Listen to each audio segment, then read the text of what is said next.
레이저 원리 및 응용에 대한 과학 특강을 시작하겠습니다. 저는 조선대학교 공과대학 광기술공학과 김진태 교수입니다. 먼저 레이저 정의와 발명에 대해서 말씀드리겠습니다.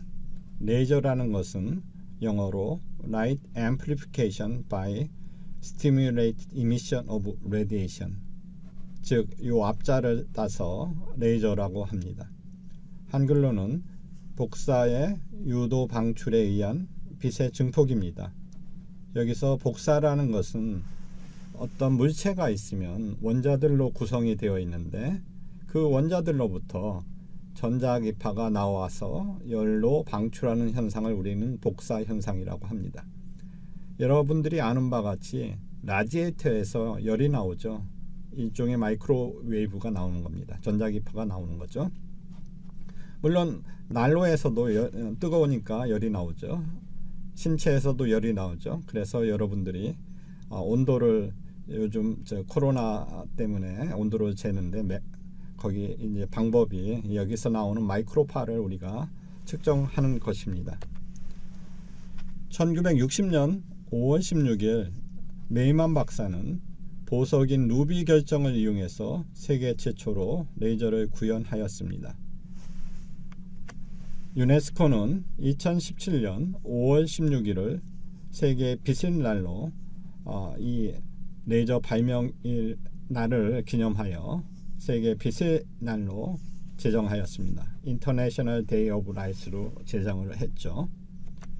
그런데 이제 보석인 루비 결정이 어떻게 레이저 빔을 나오게 할 수 있는 매질이 되었는가를 한번 보면은, 여기서 이제 여기 그림은, 사진은 최초 메이만 박사가 레이저를 발명하게 된 개념도입니다. 여기 크세논 램프에서, 우리가 램프는 여러분들 빛을 낼 수가 있죠. 근데 이제 이 빛하고 레이저 빛하고 완전히 다른 빛이죠. 그런데 이제 우선 이러한 램프가 있어야지 에너지 공급이 루비에, 여기 있는 루비에, 레이저 매질인 루비에 에너지를 공급해 줘야지만이 루비에서 빛이 나오게 됩니다. 그래서 이제 여기서 빛이 나오게 되면 우선 이 빛이 정의에서와 같이 증폭이 돼야 되는데, 이 공진기가 있어 가지고 최초에는 이제 이 루비에 부분 반사 거울을 붙이고 뒷면에는 전반사 거울을 붙여 가지고 빛이 나오는 빛을 증폭을 시킨 다음에 이 증폭된 빛이 반사 거울을 통해서 나오게 되는데, 이것이 레이저 빔입니다. 자, 레이저로 노벨 물리학상을 받았습니다. 근데 레이저가 아닙니다. 근데 이제 레이저하고 메이저의 차이점은 단지 여기서 L은 빛이고 M은 마이크로웨이브입니다. 이 마이크로웨이브에 대한 내용은 이미 메이만이 1960년에 레이저를 만들기 전에 그 원리가 타운즈 등에 의해서 개발이 되었습니다. 그래서 레이저라는 것은 이제 분자나 원자가 어떤 높은 에너지 상태에서 낮은 에너지 상태로 전이될 때 나오는 에너지를 증폭을 시키는 겁니다. 즉 전자기파를 증폭을 시키는 거죠.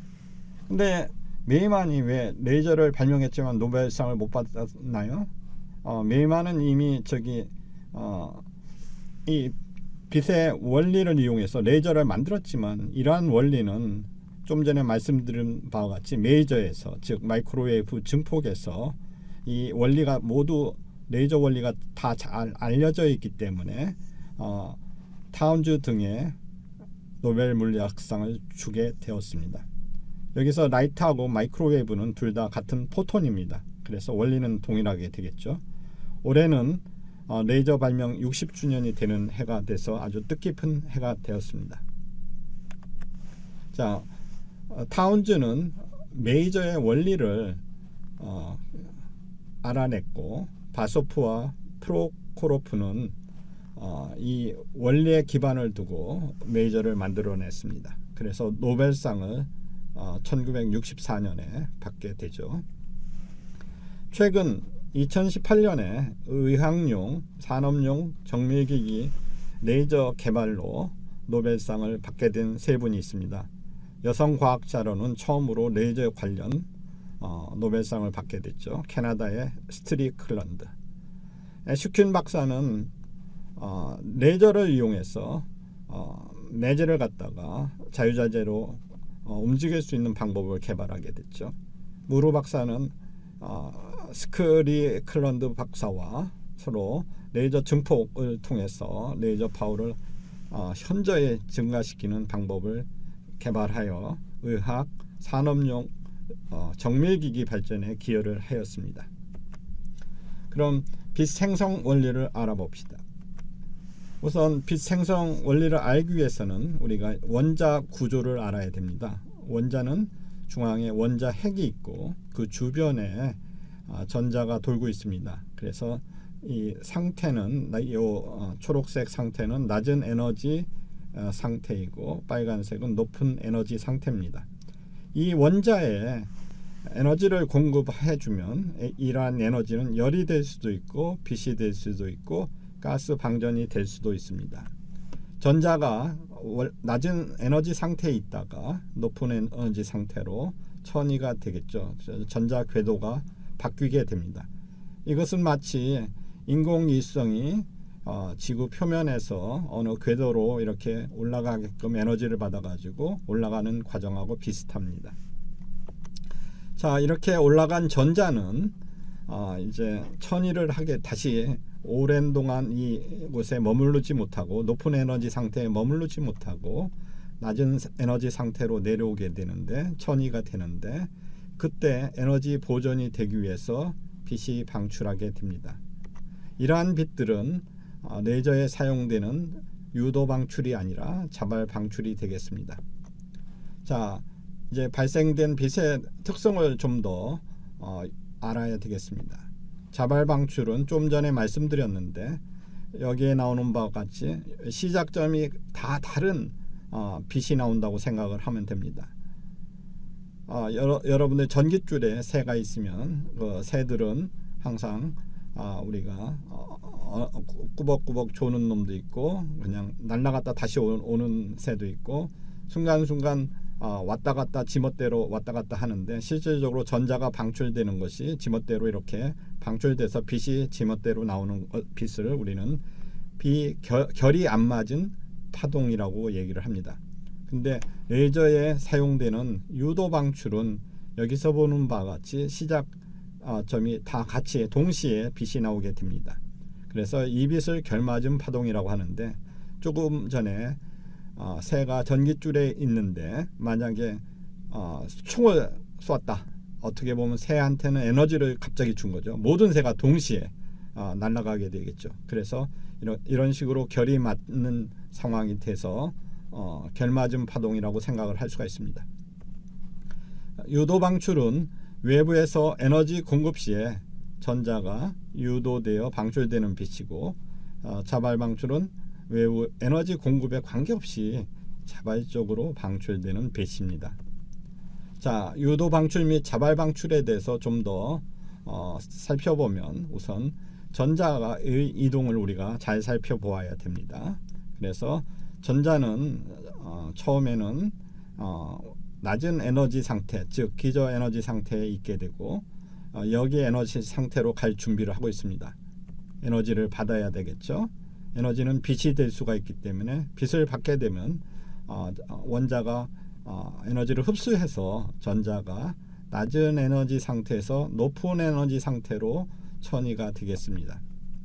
그래서 우리가 높은 에너지 상태에서 낮은 에너지 상태로 다시 내려오게 되면 빛이 방출하게 되는데 이 경우 자발 방출입니다. 그런데 만약에 이러한 상태에서 외부에서 에너지가 주어지게 되면 빛이 주어졌다고 생각을 해봅시다. 그러면 이 빛이 전자를 자극하게 되겠죠. 유도하는 겁니다. 그래서 전자가 유도돼서 천이가 되고 천이 된 다음 동시에 우리가 빛을 방출하게 되는데 처음에 하나 들어간 빛이 또 다른 빛을 유도되기 때문에 두 개의 빛이 나온다고 생각을 할 수가 있습니다. 증폭이 된 거죠. 자, 레이저 발생 원리를 좀 더 개념적으로 생각을 해봅시다. 레이저 구성 성분이 우리가 세 가지가 있는데 레이저 매질이 있어야 되고 외부 에너지가 있어야 되고 공진기가 있어야 됩니다. 레이저 매질은 고체, 액체, 기체 등이 있습니다. 빛 생성을 위한 외부 에너지는 플래시 램프, 방전 혹은 전류를 흘려줘도 되고 또 다른 에너지 빔이 되겠습니다. 이러한 에너지 공급 방식에 달리 다른 매질에 따른 레이저 종류를 나중에 살펴보겠습니다. 자, 공진기는 무엇을 하느냐? 방출된 빛을 반사 거울을 통해서 증폭 매질로 에너지를 공급하게 됩니다. 자, 레이저 구조를 살펴보면 여기서 보는 바와 같이 노란 부분은 레이저 매질이 되겠습니다. 여기에 이제 완전 반사 거울 100% 반사가 되겠죠. 그 다음에 부분 반사 거울이 공진기입니다. 자, 에너지가 이제 여기 공급되는데 에너지를 레이저 매질에 공급을 시켜줘야 되겠죠. 에너지를 공급하면 매질에서 빛을 발생하게 됩니다. 빛이 발생되면 여기 있는 매질 밖으로 우리가 이제 빛이 발생되면 거울에서 반사되고 다시 이 반사된 빛은 매질로 들어오게 되고 빛이 다시 레이저 매질을 갖다가 자극을 해주게 돼서 또 다른 빛이 나오게 되고 계속 왔다 갔다 많이 하게 되면 빛이 많아져 가지고 증폭이 됩니다. 그 증폭된 빔이 부분 반사 거울 레이저로 나오게 되죠. 만약 여기가 100% 반사 거울이면 레이저 빛은 이 안에서 갇혀 있게 되겠죠. 그래서 여기가 이쪽은 100% 반사 거울인데 이쪽은 80%나 상황에 따라서 반사도가 달라집니다. 자, 빛 증폭에 따른 매질에 따른 레이저 종류를 살펴보면 우선 고체 레이저는 여러분들이 알다시피 루비 레이저로 최초로 레이저를 발명을 했죠. 루비 결정이죠. 타이 사파이어. 여러분들이 루비나 타이 사파이어들은 색깔을 낼 수 있는 그런 결정이죠. 니오듐 예그 레이저가 있는데 결정이 있는데 약간 여러분들이 낯익지가 않을 텐데 야그라는 크리스탈에 ND 이 불순물을 첨가시킨 것이 이제 ND 야그 레이저입니다. 반도체 레이저로는 여러분들이 이제 다이오드가 빛을 내는 다이오드가 있고 빛을 내지 않는 다이오드들이 있어요. 근데 여기서는 발광 다이오드를 이용해서 우리가 레이저를 만들 수가 있죠. 갈륨 아세나이드 여러 가지 반도체 물질이 있죠. 기체 레이저는 이산화탄소 CO2 레이저, 힐륨 네온 레이저 등이 엑시머 레이저 등이 있습니다.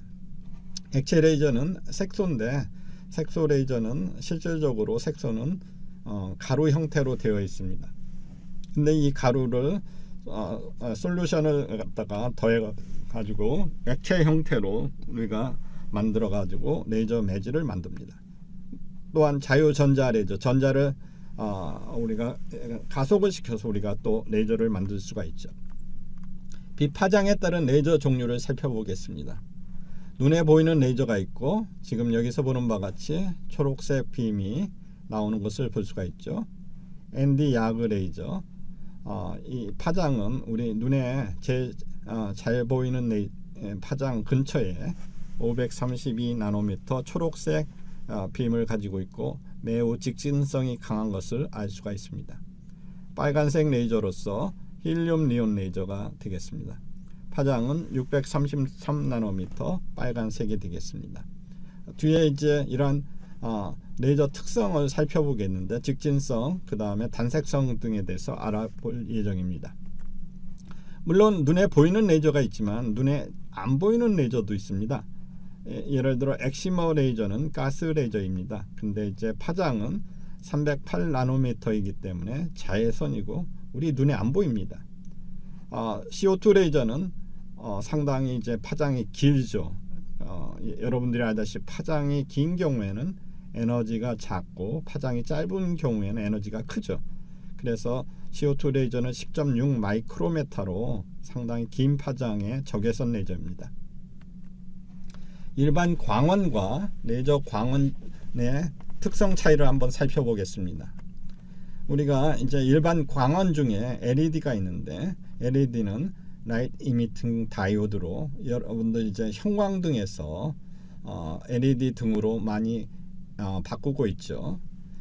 그 구조를 살펴보면 다음과 같이 캐소드하고 애노드가 있는데 여기에 전압을 걸어주게 되면 요 다이오드 칩에서 빛이 발생하고 이 발생된 빛은 반사판을 통해서 렌즈 형태의 매질을 통과한 다음에 빛이 나오게 되는데 이것이 LED 빛입니다.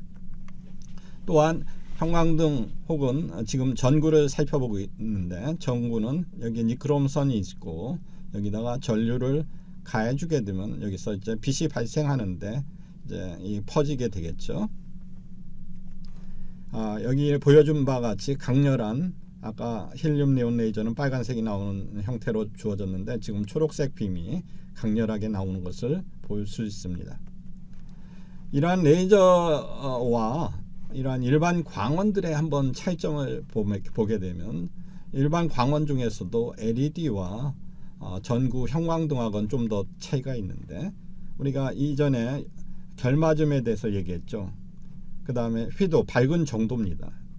얼마나 반듯하게 나가나 똑바로 나가나 직진성이죠. 그래서 이제 이 좋은 순서를 한번 살펴보게 되면 레이저가 제일 좋고 그 다음에 LED 일반 빛이 되고 그 다음에 일반 빛은 형광등, 백열등이 있겠습니다.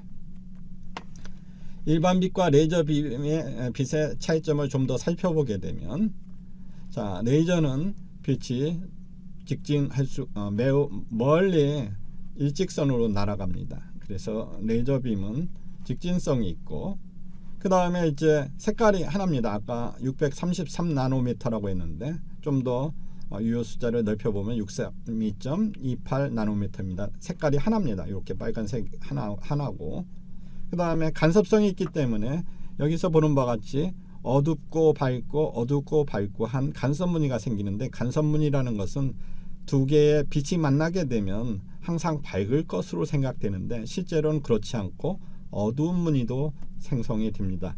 그래서 이제 결맞음성이 있기 때문에 우리가 간섭성이 좋아지는 거죠. 빛을 매우 작게 레이저빔을 매우 작게 집속이 가능합니다. 실질적으로 일반 빛도 집속을 시킬 수 있지만 레이저에 비해서는 우리가 더 작게 만들 수가 없죠.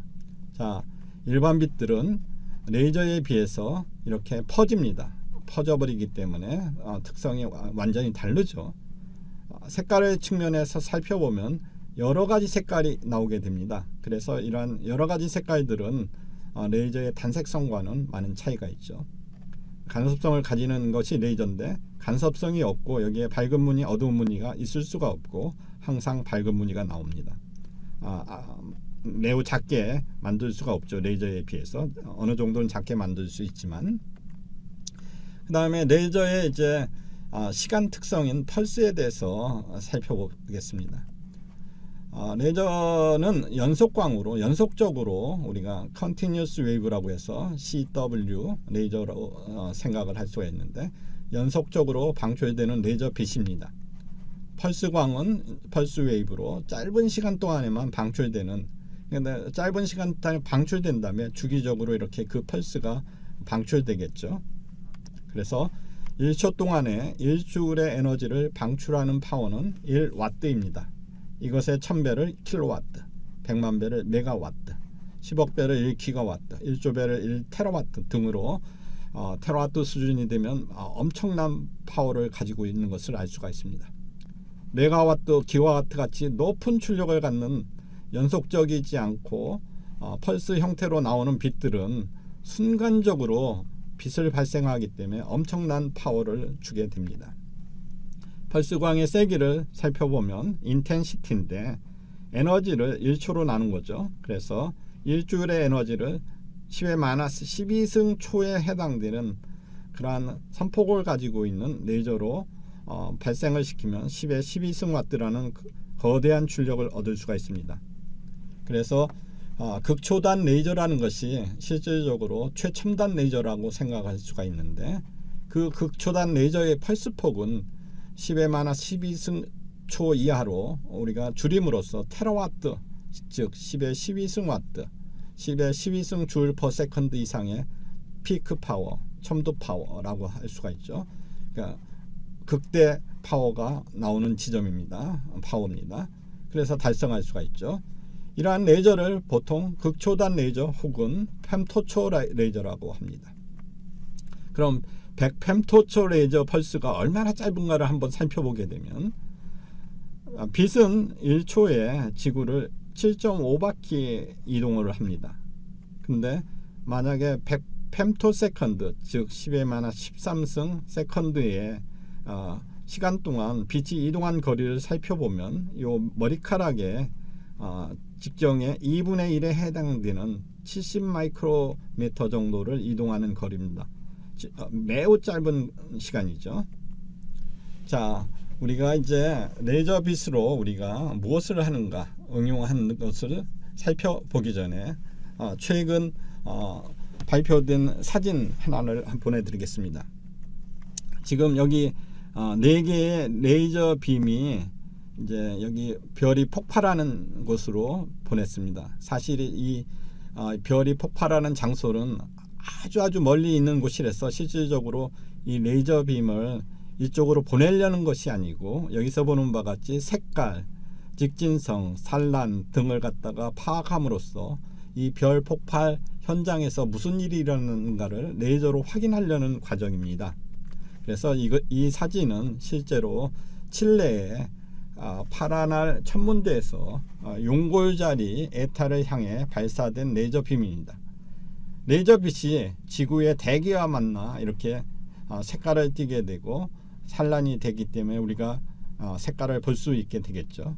여기까지 지구에서 용골자리까지는 거리가 8,500년 8,500광년인데, 여러분들이 알다시피 열광년은 빛이 1년 가는 거리로 약 9조, 거의 10조에 해당되는, 킬로미터에 해당되는 거리가 되겠습니다. 실제로 여기로 보낸 것은 아니고 여기서 나오는 현상들을 레이저로 우리가 어떤 현상이 나오는 것을 관측하려고 이런 레이저를 직진성을 이용해서 보낸 것입니다.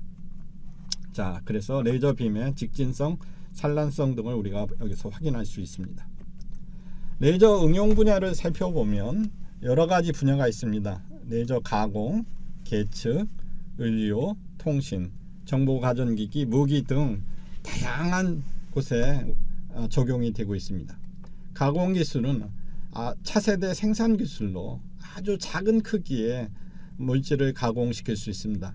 거의 나노미터 사이즈로, 크기로 가공시킬 수 있기 때문에 과거에는 생각도 할 수 없었던 생산 기술이죠.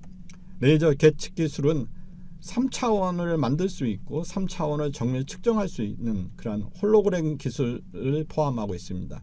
3차원 3D 구현을 할 수가 있고 3D 측정을 가능하게 있습니다. 그래서 매우 정밀한 파장으로 우리가 이러한 정밀 측정을 우리가 할 수가 있습니다. 레이저 의료 분야는 레이저 치료, 치아도 미색을 할 수가 있고, 그 다음에 피부의 점, 그런 것들을 치료할 수가 있고, 눈을 갖다가 망막을 측정할 수 있는 3차원적으로 측정할 수도 있죠. 그래서 의료 분야에도 많이 이용되고 있습니다.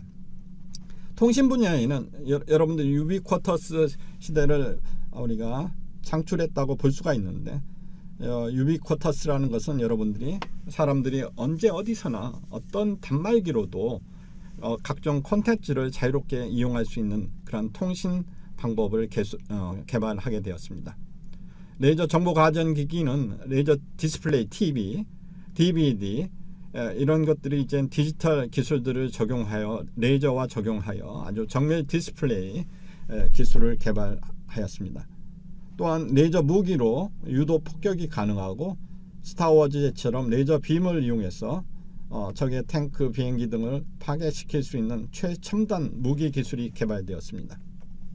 자, 레이저 가공 기술을 살펴보면 레이저 가공은 절단, 용접, 프린팅, 마킹 아주 다양한 가공을 할 수가 있습니다. 여기서 이제 두 가지 경우만 살펴보면 절단 경화, 3D 프린팅, 3차원적인 프린팅 기술로 이런 내부가 공백이 있는 3차원적인 이러한 구조를 갖다가 우리가 만들어낼 수가 있습니다. 여기서는 이제 레이저를 고출력 레이저를 이용해서 레이저 커팅이라는 이런 글씨를 새겨 놓은 것을 볼 수가 있는데 아주 미세하게도 우리가 가공을 할 수가 있죠. 레이저 계측 분야는 3차원 측정을 할 수 있다고 그랬는데 홀로그램도 할 수 있고, 여기서 보는 바와 같이 이제 3차원 빌딩이 있는데 이 3차원 빌딩을 대기에 있는 비행기에서 레이저를 쏘아 가지고 이러한 3차원적인 모습을 갖다가 우리가 찍어낼 수가 있죠. 지도를 3차원적으로 만들어낼 수가 있고, 어떤 적의 진지 등을 3차원적으로도 알 수 있기 때문에 우리가 무기 분야에서도 적용할 수가 있습니다. 여기서 보면 이제 손 위에 공중 부양된 3차원 물체를 만들어서 우리가 3차원적인 우리가 미디어 등에 이용을 할 수가 있습니다.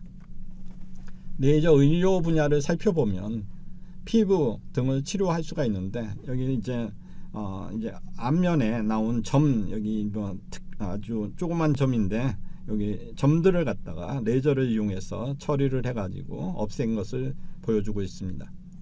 여기는 이제 탈모 방지 등, 사실은 이제 탈모 방지뿐만 아니라 여기 레이저 빔을 머리에 이제 쓰고 이제 탈모가 방지되는 효과도 주고 통증 제거하는데도 쓸 수가 있고, 그 다음에 아까 얘기했지만 3차원적으로 망막을 갖다가 내부 구조를 갖다가 파괴 없이 확인할 수 있습니다. 레이저 광통신입니다. 여기서 달과 지구 사이의 광통신 개념도를 보여주고 있는데, 지구에서 레이저를 쏘아 가지고 인공위성이나 다른 곳에 이제 통신위성이 되겠죠. 통신위성에 우리가 정보를 갖다가 보내면은 그 정보들을 갖다가 다시 이쪽에서 여기 보이는 바와 같이 여기 이제 직진성을 이용해서 달까지도 갈 수가 있으니까, 그런 다음에 이제 여기서 반사되는 빔을 이렇게 보내 가지고 정보를 서로 교환하는 그런 것을 갖다가 나사에서 실질적으로 우리가 구현을 했습니다. 그래서 이제 우주에도 통신이 가능하고 매우 빠르게 미디어를 갖다가 전송을 시켜가지고 우리 생활을 윤택하게 할 수가 있습니다. 레이저 디스플레이 분야입니다.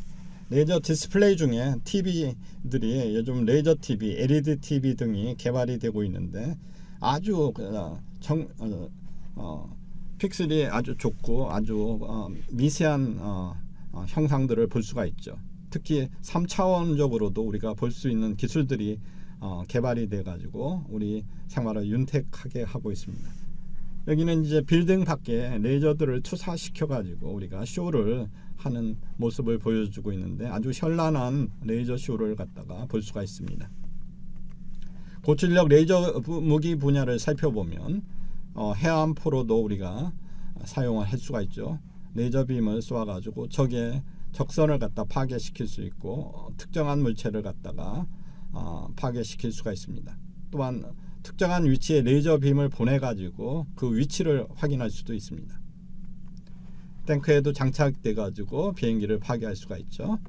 그 다음 비행기에 장착시켜서 적의 비행기라든지 탱크 등을 갖다가 파괴시킬 수가 있습니다.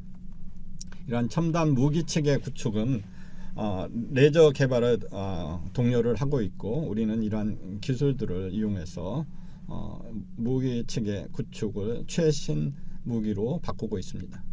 결론을 말씀드리겠습니다.